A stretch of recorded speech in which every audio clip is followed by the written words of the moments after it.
सध्या सुरू आहेत.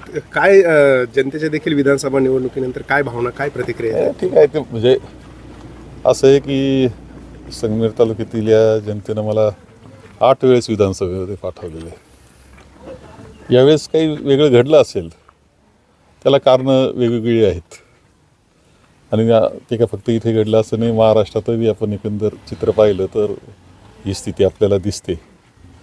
परंतु ज्या जनतेनं आपल्याला 8 वेळेस म्हणजे 40 वर्ष आमदारकी दिली, त्याच्यातून आपण मंत्रिपदावर राहू शकलो, महाराष्ट्रात आपण पोहोचलो, देशाच्या पातळीवर काम करण्याची संधी मिळाली.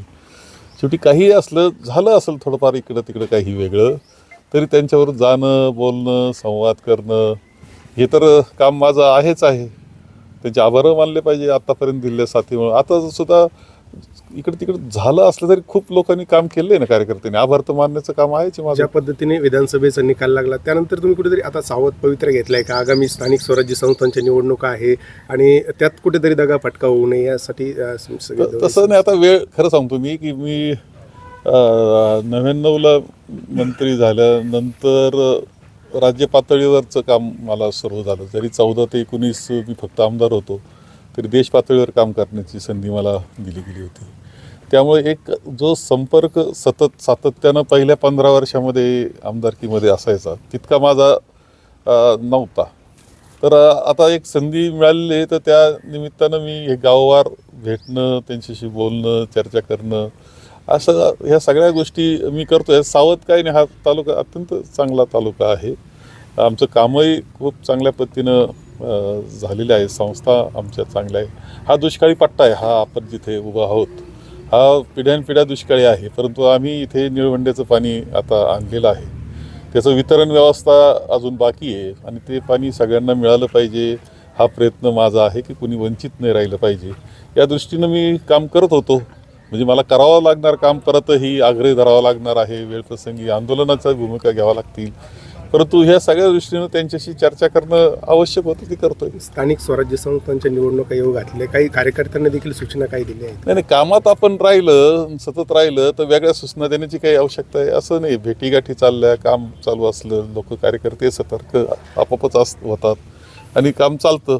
त्यामुळे स्थानिक स्वराज्य संस्थेची काळजी काय तशी मी करत नाही. व्यवस्थित होईल सगळं. महाराष्ट्र प्रदेश काँग्रेसच्या अध्यक्षपदाचा तिढा कधी सुटेल? नवीन चेहऱ्याला म्हणजे तरुण चेहऱ्याला देखील संधी मिळणार अशी देखील चर्चा आहे. काय तुमच्या? नाही, एक तर मी चर्चा ऐकतोय ती वृत्तपत्रातून किंवा इकडं आपल्या चॅनलमधून ऐकतोय.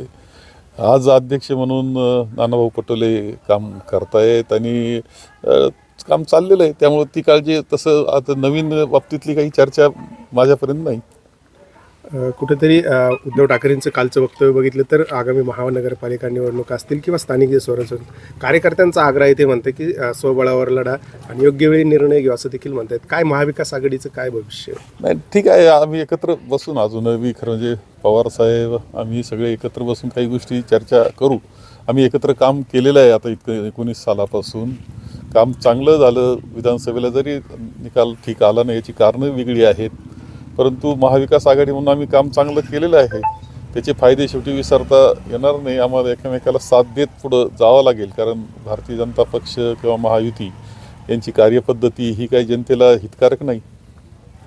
बच्चू कडू ज्या पद्धतीने म्हणतात की ठाकरे असतील किंवा शरद पवार असतील, हे आगामी काळात भाजपला साथ देऊ शकतात केंद्रामध्ये. कुठेतरी काँग्रेसपासून कोण काय म्हणाल त्याला उत्तरं कशाला देत बसायचं. माझं मत आहे आघाडी म्हणून आम्ही आज काम करतो आहोत. काही ठिकाणी पालकमंत्री पदावरून जे महायुतीत रस्सीखेच झाली आहे, कुरघोड्यांचं राजकारण सगळं सुरू आहे. रायगडला तर 2 पालकमंत्री करावे लागतील अशी चर्चा त्या वरिष्ठ पातळीवरती सुरू आहे.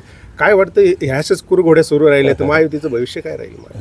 नाही, महायुतीचं भविष्य तसं कठीणच आहे. असं आहे की त्यामध्ये मुख्यमंत्री, 2 उपमुख्यमंत्री, त्याच्यातला परत एक मुख्यमंत्री राहून परत उपमुख्यमंत्री, आता त्याच्यात परत एकाची कायमच मुख्यमंत्री होण्याची इच्छा, हे सगळं पाहिलं तर हे सगळं काही महत्त्वाकांक्षेनं चाललेलं आहे. आणि त्याच्यामध्ये सत्तेकरता सर्व काही, जनतेकरता नाही, सत्तेसाठी सर्व काही, हे सूत्र त्यांचं आहे. त्यामुळं ताणतणाव तर होणारच आहे. मग पालकमंत्रीपदाच्या पाहतो किती गोंधळाची अवस्था आहे. अजूनही एकनाथजी शिंदे हे नाराजी असं म्हणले, शेतावर जाऊन बसलीत असं सांगताय, ते भाग घेत नाही असं दिसतंय. मुख्यमंत्री परदेशात बसलेले. तर आता हे काय चाललंय? उलट आता हे कसं चालणार, कसं होणार अशी काळजी आम्हाला सगळ्यांना वाटते. जिल्ह्यात आता जलसंपदा खातं मिळालेलं आहे, काय अपेक्षा संगमनेरकरांच्या देखील आहे जलसंपदा? संधी तर आहे जिल्ह्याला, त्यांनी लोकांकरता चांगलं काम करावं ही अपेक्षाच असते आमची. चांगलं काम करावं, सर्वांना पाणी मिळेल याची काळजी घेतली तर आनंदच आहे. आगामी कुंभमेळा येऊ घातलेला आहे, तयारी त्याची सुरू झालेली आहे. गोदावरी पात्र स्वच्छता केली जावी अशी देखील मोठी मागणी सर्व धर्मीयांची आहे.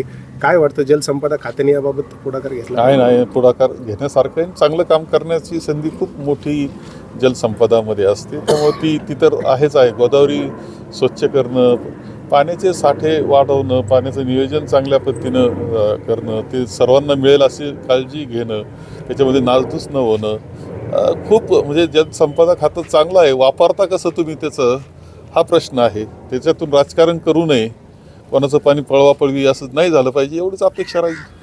ज्या पद्धतीने विखे पाटलांनी आता सोलापूरमध्ये बोलताना जिल्हाधिकाऱ्यांना उद्देशून म्हटलं की वाळूच्या गाड्या चालत असतील तर जाऊ द्या, आपलेच कार्यकर्ते आहे, म्हणजे कुठेतरी एकेकाळी त्यांनी ते त्यांचा धोरणाचाच भाग महसूल मंत्री असताना होता तो. ते एवढंच कधी उघड बोलले, एवढंच झालं. आता उघड बोलायला अडचण राहिली नाही त्यांना, त्यांचा तर धोरणाचा भाग आहे. ज्या पद्धतीने संगमनेरला उद्देशून ते टीका करायचे की सगळे वाळू माफिया पोचले, आता निवडणूक संपलेली आहे ना, त्यामुळे खरं काय ते बोलायला लागले.